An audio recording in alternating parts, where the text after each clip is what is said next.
Hello stockians, मैं हूं Mohit Pathak, founder Stockia and thank you for watching this video. मैं आपके सामने daily pre market and after market analysis video share करता हूं, प्लस वीकली बेसिस पे वीकली एनालिसिस शेयर करता हूं ताकि निफ्टी बैंक निफ्टी में किस तरीके से ट्रेड कर सकूं। इस वीडियो में मैं ला रहा हूं आपके सामने कुछ स्टॉक्स जिसको आप स्विंग ट्रेडिंग के लिए यूज कर सकते हैं आगे चल के, प्लस अपनी शॉर्ट या फिर मिड टर्म की इन्वेस्टमेंट के लिए भी यूज कर सकते हैं। लेकिन डिस्क्लेमर ये रहेगा कि उनमें से एक स्टॉक मैंने अपने फैमिली पोर्टफोलियो में ले रखा है और आप ये जो मैं स्टॉक्स जिनके बारे में भी चर्चा करूंगा वो सब मैं आपको सिर्फ एजुकेशनल पर्पस के लिए बता रहा हूं ताकि ऐसी एनालिसिस आप खुद करके खुद अपना कुछ पॉजिटिव आउटकम निकाल सको, खुद स्टॉक निकाल सको। तो वो एनालिसिस कैसे करी जाती है मैं आपको वो सिखा रहा हूँ। ये कोई एडवाइस या फिर एडवाइजरी नहीं है। ओके, आप इसको थोड़ा ध्यान दीजिएगा। तो आप अपनी एनालिसिस के बाद ही ट्रेड करिएगा, क्योंकि ट्रेड में क्या होता है आपको पता है कि रिस्क रहता है। और आप अगर चाहें तो मेरे टेलीग्राम चैनल, ट्विटर आईडी को जरूर ज्वाइन एंड फॉलो करें। इससे बेनिफिट क्या होगा कि मैं लाइव मार्केट में आपके सामने अच्छे इंटरेस्ट और जो मार्केट का व्यू होता है वो शेयर करता रहता हूँ, जिसका बेनिफिट उठा करके आप फायदा उठा सकते हैं। प्लस अब पॉइंट ये होता है कि इसकी जो लिंक है मैंने इसी वीडियो के कमेंट एंड डिस्क्रिप्शन बॉक्स में भी दे रखी है, लेकिन कुछ लोगों को लिंक नहीं काम करती, तो सिंपली आप टेलीग्राम पे जा करके अगर STOCKIANVEST ये अगर आप सर्च करेंगे तो आपको ये मिल जाएगा, एस कलर का सिंबल।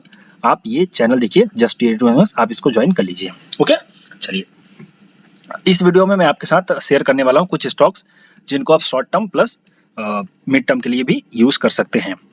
अब मैं आपको सिखा रहा हूँ कि कैसे आपको एनालिसिस करनी चाहिए। दूसरी चीज, ये जो स्टॉक्स हैं इनमें से एक स्टॉक मेरे फैमिली पोर्टफोलियो में है, ये भी याद रखिएगा। प्लस ये टेक्निकल बेसिस पे मैं बता रहा हूँ, कोई फंडामेंटल का इनसे खास लेना देना नहीं है। टेक्निकल बेसिस पे ये जो स्टॉक है वो मेरे सामने आए हुए हैं, क्योंकि मेरी कुछ अपने फॉर्मूलाज हैं, स्ट्रेटजीज हैं और स्कैनर है जो मैं यूज करता हूं, और उनमें ये दो स्टॉक मिले हैं। 2 दिन पहले एक मिला था, फिर आज एक मिला है, तो मैंने कहा आपके साथ शेयर किया जाए। अच्छा, आपको ये भी बता दूं कि मैंने काफी अच्छी अपॉजिटिव, मैं बहुत ही स्टॉक के ऊपर बहुत कम वीडियो बनाता हूँ, बट जो भी बनाता हूँ काफी सॉलिड बना देता हूँ। ओके, तो जैसे कि आप अगर देखेंगे तो मैंने एक पेनी स्टॉक आपके साथ शेयर किया था,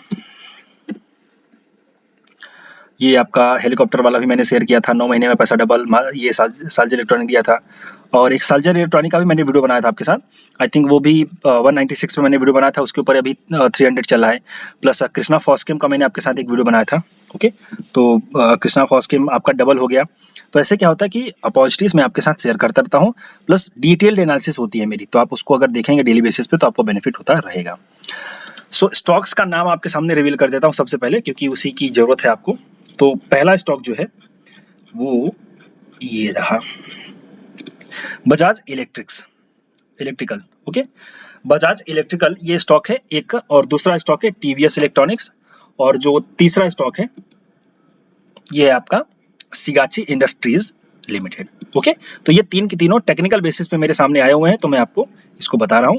और फिर से ये कोई एडवाइस नहीं है कि आप ट्रेड ही कर लोगे, मैं आपको सिखा रहा हूँ कि कैसा आपको दिखेगा तो आप ऊपर जा सकता है, मैं आपको एनालिसिस शेयर कर रहा हूँ। तो सबसे पहले स्टॉक के बारे में बात करूं तो अगर आप नए हो तो सबसे पहले आपको करना चाहिए, कंपनी के बारे में ये जानना चाहिए कि कंपनी करती क्या है। ओके, उसके लिए सबसे बेहतर तरीका है कंपनी की वेबसाइट पे चले जाओ। तो चलिए बजाज इलेक्ट्रिक्स की वेबसाइट पे चलते हैं। इसका नाम है बजाज इलेक्ट्रिकल्स। ओके, यहाँ पे आप देखिए कंपनी का आ जाएगा, तो आप उसको चेक कर सकते हैं, बजाज ग्रुप की कंपनी है। अब देखिए कि कंपनी करती क्या है, तो कम से कम आपके माइंड में एक बार ये छप जाएगा। ओके, तो जब इससे जुड़ी हुई कोई भी न्यूज होगी तो आप उसको बेनिफिट उठा सकते हो। ओके, अबाउट उसमें देखेंगे, बिजनेसेस में देखेंगे तो बिजनेस देखिए कंज्यूमर प्रोडक्ट है, तो जैसे कि ब्रेकफास्ट स्नैक है, कुकिंग इसेंशियल्स है, फूड प्रिपरेशन है, होम कंफर्ट है, ये सब आप देख सकते हैं यहाँ पे। तो ये सब क्या है, हाउस होल्ड के एक तरीके से चीजें हैं। तो ये सब बजाज इलेक्ट्रिकल का बिजनेस है पूरा। इन डिटेल में आपको जाना हो तो आप कर सकते हैं, मैं आपको जस्ट एक हिंट दे रहा हूँ। उसके बाद आपको क्या करना है, उसके बाद एक बहुत ही अच्छी वेबसाइट है screener.in, इस पे जाकर के आप सर्च करिए बजाज इलेक्ट्रिकल्स। ओके, और इसके बाद यहाँ पे देखिए एक अबाउट का सेक्शन होता है, तो यहाँ पे जब आप रीड मोर पे क्लिक करेंगे तो काफी कुछ डेटा लिखे होते हैं जिनको आप देख करके अपना एक आइडिया बना सकते हो।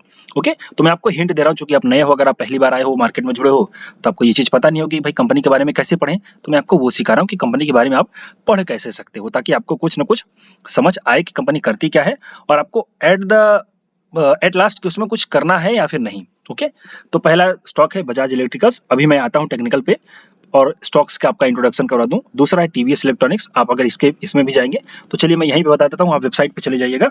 हालांकि मैं चलिए दूसरा नहीं बताता हूं, आपको मैंने एक हिंट दे दिया है। पहला था कंपनी की वेबसाइट पे चले जाओ, पहला स्टेप ये है कि कंपनी की वेबसाइट पे चले जाओ। आप अगर कंपनी के बारे में जानते हो तो फिर कोई दिक्कत नहीं है, लेकिन अगर नहीं जानते तो जाकर के एक बार चेक जरूर करो। ओके, जैसे बहुत से लोग सिगाची के बारे में नहीं जानते, भाई सिगाची करती क्या है। तो सिगाची वाली तो वेबसाइट जाना पड़ेगा और उसके फिर उसके बाद स्क्रीनर में आकर के सर्च तो करना पड़ेगा। ओके, तो पॉइंट ये है कि आप कंपनी के बारे में पढ़ो, पढ़ने के बाद आपको बहुत ज़्यादा क्लियर हो जाएगा डेटा और उसका बिजनेस। अब चलिए मैं आपको शेयर करता हूँ इनके फंडामेंटल्स। तो सबसे पहला हमारा जो फॉर्मेट होता है स्विंग ट्रेडिंग में, जो मैं आपके साथ स्टॉक शेयर करता हूँ, तो उसमें फॉर्मेट ये है कि सबसे पहले उनका फंडामेंटल्स को देखते हैं। बट फंडामेंटल्स के बेस पे ये मैं स्टॉक्स आपको नहीं दे रहा हूँ, मैं टेक्निकल बेसिस पे दे रहा हूँ, तो आप यहाँ पे थोड़ा सा ध्यान दीजिएगा। बट हमारा फॉर्मेट है कि हम देखेंगे जरूर, तो देखते हैं। तो बजाज इलेक्ट्रिकल्स ही पहला स्टॉक है। मैं अगर नीचे आऊँ तो ये आप देखिए यहाँ पे ऊपर इसका मार्केट कैप जो है वो 13,000 करोड़ की कंपनी है। ओके, और जो पी रेशियो है इसका 64 है, आरओसी है 13% का, बहुत ही अच्छा है, आरओई 9% ठीक ठाक ही है। ओके, और आप अगर नीचे आकर के देखेंगे तो यहाँ पे क्वार्टरली रिजल्ट को देखने की जरूरत नहीं, इसके प्रॉफिट एंड लॉस को देखने की जरूरत है। तो प्रॉफिट एंड लॉस का अगर आप देखेंगे तो कंपनी का जो बिजनेस है वो काफी टाइम से, मतलब 2016 से लेकर के अभी तक एक तरीके से सेल्स इसकी जो स्टडी है, सेल्स बहुत ज़्यादा नहीं हुई है। बीच में यहाँ पे सेल्स हुई थी बट बीच में फिर से डाउन हो गई, तो सेल्स जो है स्टेडी है। तो हम यूँ कह सकते हैं कि इनके बिजनेस में हो सकता है कि कस्टमर्स का भरोसा कम हो, बट अगर इसको वो अंडरस्टैंड कर लेंगे बजाज ग्रुप वाले, इनके जो R&D वाले होंगे, तो फिर से वो सेल्स बढ़ा सकेंगे, या फिर कुछ हो सकता है स्ट्रेटजी चेंज करें। और आपको पता है कि इन सब बिजनेस में मार्केट में बहुत सी कंपनीज हैं, तो उसका एक असर पड़ता है। तो फंडामेंट जो सेल्स है ठीक ठाक ही है, बट स्टेडी है, इसमें कोई खास वो नहीं है। जो प्रॉफिट्स है इनके वो भी स्टेडी है। आई थिंक आप देखोगे 264 करोड़ का 2016 से अभी भी स्टेडी है। ओके, और आप अगर इनका ये देखोगे, जो इसमें प्लस पॉइंट है, इसका प्लस पॉइंट है इनका जो डेट का बर्डन है, ये अपने आप का कम कर रहे हैं। ओके, तो कभी भी जो कंपनी जब अपना इंटरेस्ट कम करती है तो वो कंपनी के लिए अच्छी बात होती है, वो इसके लिए थोड़ी सी गुड न्यूज़ होती है। क्यों? क्योंकि कंपनी अपना इंटरेस्ट जब कम, मतलब लोन कम कर देती है, जो डेट का बर्डन है उसको कम कर देती है, तो कंपनी के बैलेंस शीट में पैसे ऐड होने लगते हैं। आप ये समझो, एक कॉमन सी चीज़ है, जैसे आपका घर का खर्च है, आपका इनकम है 20,000 रुपये। एक कॉमन बताता हूँ, जैसे आपका इनकम है 20,000 रुपये, उस इनकम में से आप अगर 5,000 रुपये EMI दे दोगे तो आपके पास बचेगा कितना? 15,000 रुपये। तो आप 15,000 में ही अपना खर्चा चलाओगे। लेकिन अगर वही आपके पास EMI ना हो, या फिर आप 5,000 से EMI घटा दो, 3,000 लेके आओ, तो आपके पास फिर भी 2,000 रुपये बचेंगे ना। तो 2,000 रुपये आप अपने कुछ ग्रोथ के लिए लगा सकते हो। तो बस वही पॉइंट है कि कंपनी जो कमा रही है उसमें से उसका मेन जो पोर्शन है वो उसके डेट में चला जाता है, इंटरेस्ट में, एज ए इंटरेस्ट। बट यहाँ पे इंटरेस्ट ये लोग कम कर रहे हैं। आप देख सकते हैं यहाँ पे 2021 में यहाँ पे देखो ना, सीधे 170 करोड़ से सीधे 53 करोड़, तो कितना इन्होंने लगभग कम कर दिया। तो ये एक प्लस पॉइंट है जिसको आप एक बेटर वे में अंडरस्टैंड कर सकते हैं। प्लस कंपनी का नेट प्रॉफिट अगर मैं देखूं तो उसमें कोई खास फर्क नहीं है, लेकिन जैसा कि आप देख रहे हो, जैसे ही इनका इंटरेस्ट वाला का पोर्शन कम हो रहा है, तैसे इनका प्रॉफिट बढ़ता चला जा रहा है। ओके, तो ये एक फंडामेंटल ओवरव्यू है। जस्ट मैं ये रन अप कर रहा हूँ ताकि 3 स्टॉक्स को मुझे डिस्कस करना है। इंडिविजुअल मैं बहुत अच्छे से अपने स्टूडेंट्स को सिखाता हूँ कि कैसे ये चीज़ें समझी जाती हैं, सीखी जाती है। तो आप मेरी नई बैच जो कि 20 जनवरी को चालू हो रही है, आप उसको ज्वाइन कर सकते हैं। ये वीडियो है, आप देख सकते हैं यहाँ पे। ओके, तो आप इसको देखिएगा और अगर आपको समझ में आए कि मुझे ज्वाइन करना चाहिए तो आप ज्वाइन कर सकते हो।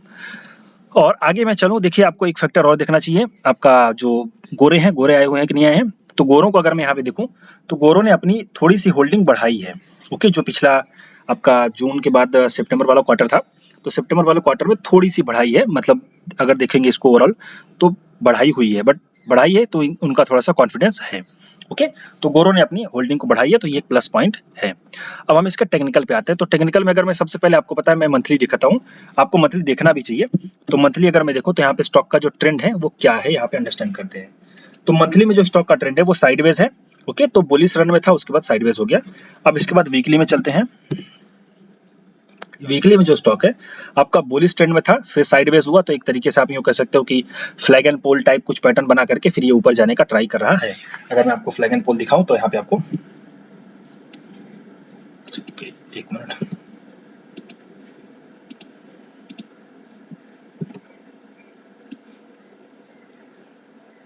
ओके, तो फ्लैग एंड पोल बनाकर एक स्टॉक ने ब्रेकआउट दिया एंड देन उसके बाद नीचे आकर के रीटेस्ट करके फिर ऊपर जा रहा है। तो ये एक तरीके से सिग्नल है कि जो स्टॉक है वो बाउंस बैक कर रहा है। अब इसके बाद अगर हम इसको डेली चार्ट पे देखें तो डेली चार्ट पे आप अगर देखेंगे तो आपको क्लियर कट पता चलेगा कि स्टॉक जो है वो हायर हाई के पैटर्न बना करके ऊपर जा रहा है। ओके, हायर हाई का पैटर्न बना करके ऊपर जा रहा है। प्लस दूसरी चीज एक होता है ट्रेंड लाइन का सपोर्ट। तो यहाँ पे देखिए स्टॉक ने ट्रेंड लाइन को ब्रेकआउट दिया, ब्रेकआउट देने के बाद नीचे आ रहा है और सपोर्ट करने के बाद फिर से ऊपर आ। तो ये एक तरीके से बता रहा है कि मैं नीचे नहीं जाना चाहता, मैं ऊपर आना चाहता हूँ, मुझे ऊपर जाना है। ओके, तो ये चीज याद रखिए। अब यही सिग्नल है कि आप यहाँ से एंट्री कर सकते हो। क्यों? क्योंकि आपके पास स्टॉप लॉस भी है। बात समझ रहे हो कि हमेशा आपके पास स्टॉप लॉस होना चाहिए कि भाई हाँ स्टॉप लॉस है, तो स्टॉप लॉस नहीं है तो ट्रेड नहीं करना है। तो आपका जो स्टॉप लॉस होगा वो लेटेस्ट स्टॉप लॉस आपका बन जाएगा 1140 शॉर्ट टर्म के लिए। ओके, 1140 आपका शॉर्ट टर्म के लिए हो जाएगा। और आप अगर लॉन्ग टर्म के लिए जाना चाहते हो तो लॉन्ग टर्म में जो आपका स्टॉप लॉस बनेगा वो बनेगा 1090। अब बोलोगे सर जी दो स्टॉप लॉस दे करके कंफ्यूज कर रहे हो। यस, कंफ्यूज कर रहा हूं, लेकिन आपको पता होना चाहिए कि शॉर्ट टर्म क्या है, लॉन्ग टर्म क्या है, या फिर मिड टर्म क्या है। शॉर्ट टर्म मतलब आपको छोटा व्यू लेना है, मतलब 2-3 महीनों के लिए ट्रेड करना है, तब आपको छोटा स्टॉप लॉस भी लेके चलना पड़ेगा और छोटा टारगेट भी लेके चलना पड़ेगा। लेकिन अगर बात अगर मिड टर्म और लॉन्ग टर्म की हो जाती है, जो कि 9 महीने से 10 महीने या फिर 1 से 3 साल के लिए होता है, तो वहां पे आपको थोड़ा सा बड़ा स्टॉप लॉस लेके चलना चाहिए और चलना पड़ेगा, और उसका आपका टारगेट भी थोड़ा सा बड़ा होगा। तो ये चीज याद रखिए। तो आपका जो स्टॉप लॉस आपको कैसे लेना चाहिए, तो आपको इस तरीके से स्टॉप लॉस लेना चाहिए। तो 1140 आपका ये स्टॉप लॉस बन जाएगा। क्यों? क्योंकि इसी जगह से स्टॉक ने बाउंस बैक दिया, तो यहाँ पे एक तरीके से उसका स्टॉप लॉस बन जाएगा। और अगला जो स्टॉप लॉस है वो आपका यहाँ पे है 1090 का। ओके, अब टारगेट हमारा 2 तरीके से होता है भैया, 1:2, 1:3। तो अगर मैं इसके साथ लूंगा तो यहाँ पे आप लेट से अगर कहीं एंट्री करते हो तो आपका स्टॉप लॉस हो जाएगा ये वाला 53, तो मिनिमम 56, तो मिनिमम आपको कम से कम 1:2 का टारगेट लेना चाहिए। तो 56 दूनी 112 और 4-5 रुपए मतलब आपके ब्रोकरेज और वो सब, तो 115, तो 116-17 का आपका पॉइंट का टारगेट हो जाएगा। तो आपका टारगेट हो जाएगा 1310। इसको इजीली निकाल लो, 1310 का आपका टारगेट हो जाएगा। ओके, 1310 का आपका ये टारगेट हो जाएगा। और आप अगर लॉन्ग टर्म के लिए जा रहे हो तो आपका एंट्री यहीं पे होगा, लेकिन आपका स्टॉप लॉस जो होगा वो थोड़ा सा बड़ा हो जाएगा 107 पॉइंट का। तो आपका वहां पे टारगेट होगा 215 पॉइंट का, जो कि निकल कर आ रहा है 1410 का।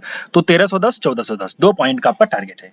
ये चीज आप यहाँ पे ट्रेड कर सकते हैं, और ये मैं आपको सिखा रहा हूँ कि इस तरीके से ही आपको लेना चाहिए, जैसे कि मैंने आपको सिखाया है। ओके, तो ये आप इस तरीके से एक इसमें ट्रेड कर सकते हैं। और आप अगर इसमें देखना चाहें तो आपको थोड़ा सा हेड एंड शोल्डर का पैटर्न भी दिख जाएगा। ओके, अगर आप इसको थोड़ा अंडरस्टैंड करना चाहें तो हेड एंड शोल्डर यहाँ पे आपका बहुत खूबसूरत तो नहीं है, but head and shoulder type का पैटर्न है। ओके, तो इस तरीके से आपको यहाँ पे अंडरस्टैंड करना चाहिए बजाज इलेक्ट्रिकल्स। अब अगर बजाज इलेक्ट्रिकल के बाद मैं आपको दिखाऊं टीवीएस इलेक्ट्रॉनिक, तो टीवीएस इलेक्ट्रॉनिक जो है वो ऑलरेडी ऊपर आ चुका है और इसने ब्रेकआउट भी दे दिया है। तो यहाँ पे आपको एंट्री नहीं करनी है। जब भी आपको ऐसा कोई स्ट्रॉन्ग ब्रेकआउट मिल जाए, मतलब जो बहुत ज्यादा चला हुआ स्टॉक मिल जाए, तो आपको वेट करना चाहिए। ओके, आपको वेट करना चाहिए किस जगह पे, वो जो आपका जहां पे ब्रेकआउट हुआ ना, जिस रेंज पे, उस रेंज के आसपास आने का आपको वेट करना चाहिए। तो अगर उसके पास आ जाए ना तो आप इसको बोलते हैं पुल बैक ट्रेडिंग। तो यहाँ पे जब आ जाएगा तब आप इसको बाई अगर करोगे तो आपका वो सही रहेगा। ओके, वहां पे आपके पास डिसाइडेड स्टॉप लॉस होगा छोटा सा, टारगेट भी आपके पास कुछ ना कुछ होगा, तो वहां पे आपका जो रिस्क एंड रिवॉर्ड होगा वो सही होगा। अब यहाँ पे आप अगर ट्रेड कर लोगे 380 पे, तो आपका स्टॉप लॉस जो बनेगा वो बनेगा 320 का। तो 380 से 320 मतलब 60 पॉइंट का स्टॉप लॉस। पता चला आपने इस स्टॉक ने आपको 1:2 का टारगेट दिया ही नहीं। 1:2 का टारगेट मतलब क्या, कि अगर आप यहाँ पे 380 पे बाई करते हो और आपका स्टॉप लॉस होगा 320 का, तो आपका 60 पॉइंट का स्टॉप लॉस हो जाएगा।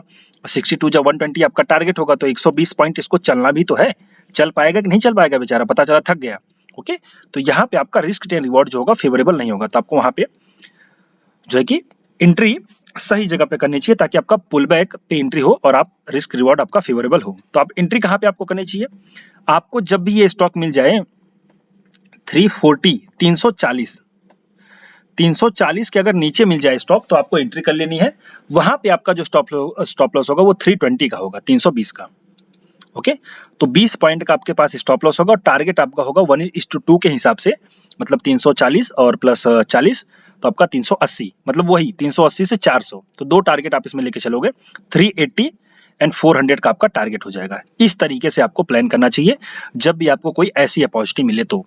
अब इसमें अपॉर्चुनिटी क्या है, तो अपॉर्चुनिटी देखिए आप यहाँ पे सबसे पहले इसका मंथली चार्ट देख लेते हैं, 1 मंथ। अब मंथली चार्ट में देखिए तो ये बहुत ही अच्छे तरीके से एक आपका कप पैटर्न बना करके वी शेप की रिकवरी, इसको आप कुछ भी बोलो, जा रहा है और ये बहुत ही बुलिश हो रखा है। ओके, तो ये पहला टारगेट अगर देखेंगे तो उस हिसाब से तो 550 का ही बन रहा है, बट हम छोटा सा आपको थोड़ा सा छोटा टारगेट ले रहे हैं, तो आप इस हिसाब से भी जा सकते हो। ओके, और अगर मैं वीकली में देखूं इसको, तो वीकली में देखिए आपने, इसने काफी अच्छे तरीके से, हालांकि ये स्टॉक बहुत पहले आया था मेरी नजर में। ओके, और यहाँ पे अब देखिए इसने वीकली चार्ट पे एक तरीके से कंफर्मेशन दे दिया है कि भाई अब मैं नीचे नहीं जाना चाहता, तो आप यहाँ पे भी एक तरीके से कंफर्मेशन आ जाएगा। प्लस वॉल्यूम का सपोर्ट आप देखिए, वॉल्यूम बहुत अच्छी है, और यहाँ पे जो इंपॉर्टेंट होता है वॉल्यूम, बजाज इलेक्ट्रिकल में वॉल्यूम थोड़ी कम थी, बट वो वो पैटर्न वैसा था कि वहाँ पे वॉल्यूम की खास जरूरत नहीं पड़ती, बट ये जो पैटर्न है इस पैटर्न में आपको वॉल्यूम का जरूरत पड़ता है, ये बात याद रखिए। तो यहाँ पे वॉल्यूम भी काफी अच्छी सपोर्टेड है और वॉल्यूम भी आप देखिए बढ़ रही है। इसको मैं अगर थोड़ा आपको जूम करके दिखाऊं चार्ट को, तो ये देखिए वॉल्यूम आपकी इस तरीके से कुछ बनी हुई है। ओके, ये सब इसकी वॉल्यूम है। तो ये एक तरीके से वॉल्यूम सपोर्टेड अप मूव है और ब्रेकआउट है, तो इसका सस्टेन होने का चांस ज्यादा है। हालांकि थोड़ा सा यहाँ पे वीक हैंड्स निकल रहे हैं, तो इसीलिए आपको नीचे आने देने का वेट करना है, देन उसके बाद आपको ट्रेड करना चाहिए। अगला स्टॉक जो है वो है सिगाची इंडस्ट्रीज। बड़ा ही अच्छा स्टॉक है, जब से आईपीओ हो तब से बेचारा नीचे ही जा रहा है। ओके, तो वही चीज है, बड़ा ही अच्छा है। इसमें एक्चुअली एफआईएस ने अपनी पोजीशन जो है घटाई थी, इसलिए वजह से ये नीचे जा रहा है, बट इसका जो बिजनेस मॉडल है ना बड़ा अच्छा लगता है मुझे, और इसको मैं वेट कर रहा था कि कहीं मुझे इसको नीचे लेने का मौका मिल जाए। एक बार मुझे यहाँ पे लगा, क्योंकि मैं इस स्टॉक को काफी दिनों से इसको वॉच कर रहा हूँ, जब से इसका आईपीओ आया था, और वहां से तो मुझे सही नहीं लगा, बट इसके बाद कंटिन्यू गिर ही रहा है। ओके, तो ऐसे स्टॉक्स को मैं देखता रहता हूँ। यहाँ पे एक बार मुझे लगा कि जून में यार एंट्री कर लेना चाहिए और सही रहेगा, बट उस टाइप पे आप समझते हो कि उतना सही नहीं था, मेरे पास फंड भी नहीं था। बट पॉइंट है कि अब सही चीज है और अब चीजें काम कर रही हैं। तो अब यहाँ पे देखो एंट्री कैसे बने परफेक्ट। और दूसरी चीज, अगर मैं कर भी लेता तो कितना मूवमेंट आता, 337 से, मतलब 237 से 328, तो वो मतलब इम्पल्सिव मूव नहीं होती ना। इम्पल्सिव मूव की मतलब जैसे कि आपका बढ़िया सा चल जाए, फटाक से 1 महीने के अंदर टारगेट आ जाए तो मजा आता। तो अब ये जो 4 महीने का मूव था तो ठीक है, ओके, बट अब जो पॉइंट आ रहा है वो फटाक वाला मूव है, मतलब ऊपर जा सकता है। तो सिगाची के बिजनेस मॉडल को आप पढ़िए तो आपको समझ में आ जाएगा। अब मैं आपको थोड़ा बता देता हूँ इसके फंडामेंटल बेसिकली। सिगाची इंडस्ट्रीज है, तो ये जो है एक इंडिया की मतलब माइक्रो क्रिस्टलाइन सेल्यूलोज बनाने वाली वर्ल्ड वाइड लेवल पे ये मतलब जो है कि आपका one of the largest manufacturer है। ओके, इसका आप अगर यूज पढ़ेंगे, इसको आप अगर स्टडी करेंगे, तो यहाँ पे चलिए इसको देख लेते हैं ये बनाती क्या है।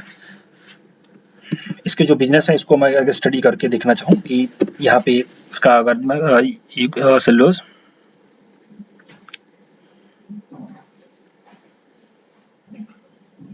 ओके, ये केमिकल का काम है। मैं आपको इसमें किसी दिन अच्छे से वीडियो बना दूंगा, और आप अगर और भी वीडियो देखेंगे तो आपको समझ में आएगा। बट मैंने कहा ना कि फंडामेंटल नहीं, मैं टेक्निकल बेसिस पे जा रहा हूँ। तो टेक्निकल बेसिस पे अगर मैं देखूँ, सो 1000 करोड़ की कंपनी है, ऑलमोस्ट 26% का आरओसी है, 23% का आरओई है। तो इसका फंडामेंटल ठीक ठाक ही है, बट ओवरऑल जो इसका डेट का थोड़ा सा है उसकी वजह से पॉइंट है, बट ओवरऑल अगर मैं देखूँ तो सही है। तो यहाँ पे अगर मैं प्रॉफिट एंड लॉस देखूँ ईयरली बेसिस पे, तो सेल्स इनकी काफी अच्छी बढ़ रही है। ओके, आप देख सकते हैं यहाँ पे 81 से 108, 128, मतलब जब से स्टॉक लिस्ट हुआ है फंडामेंटल में सेल्स में कोई दिक्कत नहीं आई। ओके, सेल्स आपका कंटिन्यू ऊपर जा रहा है, 20% का तो इसका ओपीएम है, और स्टॉक नीचे जा रहा है, तो ये जस्टिफाई नहीं है स्टॉक के लिए। भाई फर्जी फर्जी स्टॉक ऊपर जा रहे हैं, डबल हो जा रहे हैं, तो इस स्टॉक बेचारे को तो ऊपर जाना ही चाहिए। ओके, तो अब इसका टाइम आ गया है, तो ये उस वेट में था कि अपना टाइम आएगा। आपका यहाँ पे ऑपरेटिंग प्रॉफिट भी आप देख सकते हो 9 करोड़ का 50 करोड़ हो गया है।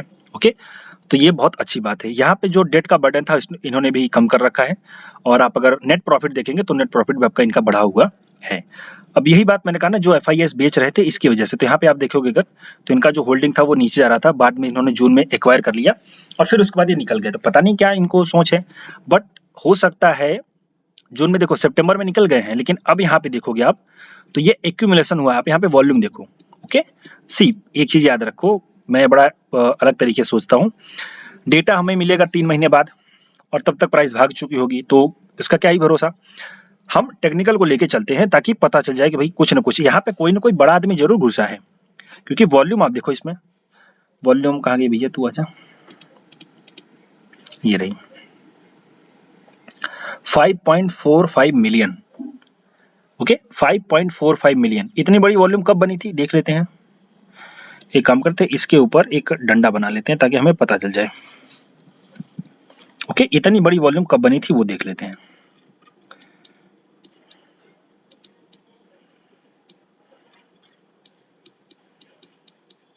ये क्या हुआ,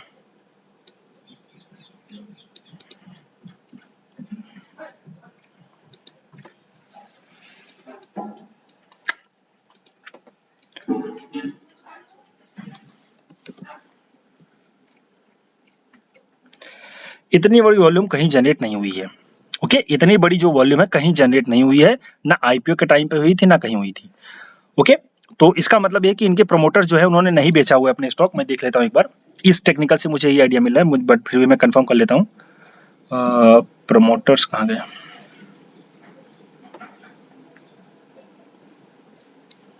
यस, प्रमोटर्स ने अपना कोई माल नहीं बेचा है, तो ये एक तरीके से कंपनी के बिजनेस में और उनका कॉन्फिडेंस बिल्ड कर रहा है। यहाँ पे देखिए ये मतलब वॉल्यूम को और प्राइस के पैटर्न को देख करके मुझे समझ में आ गया कि प्रमोटर्स ने नहीं बेचा है।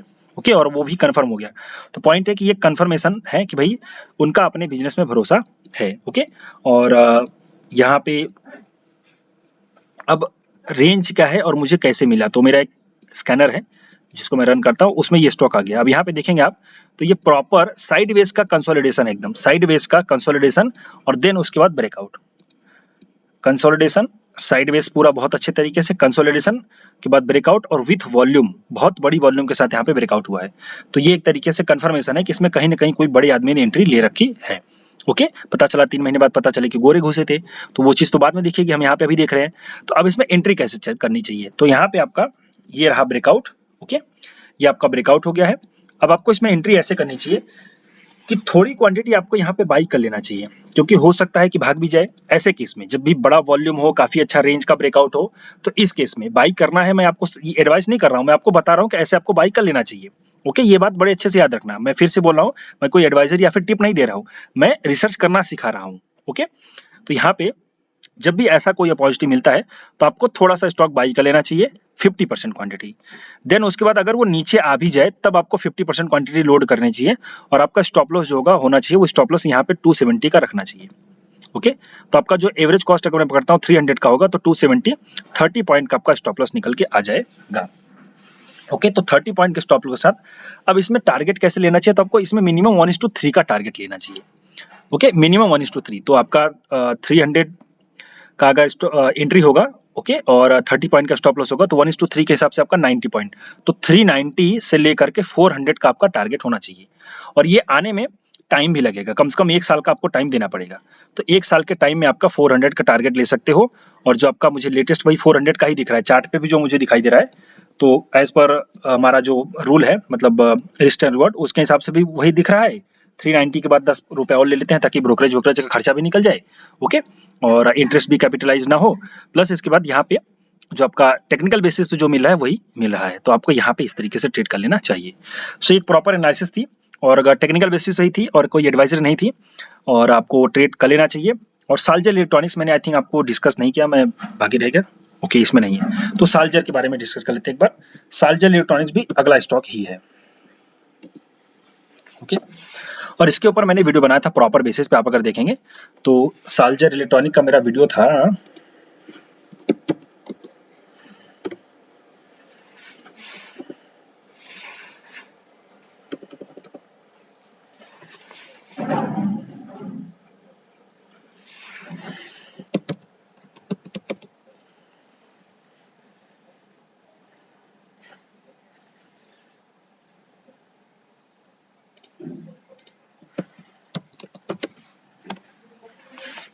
ये रहा। मैंने आप 8 महीने पहले आपको सालजर इलेक्ट्रॉनिक का वीडियो बनाया था, प्रॉपर बेसिस पे डिस्कस किया था। 196 पे वहां पे स्टॉक था, और अभी 300 पे आ चुका है, तो इसको भी हम यहाँ पे देख लेते हैं। ओके, यहाँ पे आपका जो स्टॉक है ये भी काफी अच्छे तरीके से रैली दे रखा है। ऑलरेडी मैंने आपको इसमें डिस्कस कर रखा था, यहाँ पे कहीं पे मैंने आपको बाई करवाया था, स्टॉप लॉस आपका नीचे था। और अब जो स्टॉक है अभी भी ये स्विंग ट्रेडिंग के लिए बहुत परफेक्ट स्टॉक है, और ये सही जगह पे अब निकल के आया है। तो मतलब ये मुझे बता रहा है भैया मैं ऊपर जाना चाहता हूँ, और मैंने वॉल्यूम भी काफी अच्छी खासी सपोर्ट कर रखी है, तो मुझे ऊपर जाने दो। ओके, तो हम भी कहते हैं कि भैया तू जा, लेकिन हम तुझे राइड करेंगे। ओके, चलिए, यहाँ पे आपका वॉल्यूम सपोर्टेड अप मूव है, अच्छा खासा वॉल्यूम आप देख सकते हैं, काफी बढ़िया से अप हुई है। तो इसको आप ट्रेड कर सकते हैं स्विंग ट्रेडिंग के लिए। अब इसको आप कैसे ट्रेड करिए, इसको आप कुछ इस तरीके से ट्रेड कर सकते हो कि इसमें जब जब 2 घंटे का ब्रेकआउट हो, ओके, 2 आवर, जब जब 2 घंटे का रेजिस्टेंस टूटे, तब तब आप बाई करिए 1:2 के टारगेट के साथ। तो इस तरीके से आपको यहाँ पे ट्रेड करना चाहिए सालजर इलेक्ट्रॉनिक में, क्योंकि ये स्टॉक आपका बुलिश हो चुका है। जब जब 2 घंटे की रेंज टूटे तब तब आपको बाई करना चाहिए, और 2 घंटे की रेंज टूटनी चाहिए किस पे, 30 मिनट पे। तो 2 घंटे की रेंज जब 30 मिनट के टाइम फ्रेम पे टूटे तब आपको बाई कर लेना है, उसी कैंडल का लो स्टॉप लॉस और उसका 1:2 का टारगेट, जितने पॉइंट का आपका स्टॉप लॉस है उसका दोगुना टारगेट। तो आप इस पे ट्रेड कर सकते हैं। और अगर अच्छा लगा हो तो पूरे वीडियोस को आपका कोई कमेंट हो तो आप मुझे बताइए, और अगर अच्छा लगा हो तो लाइक करिए, अपने दोस्तों के साथ शेयर करिए। अभी के लिए इतना ही, thank you and wishing you all the best.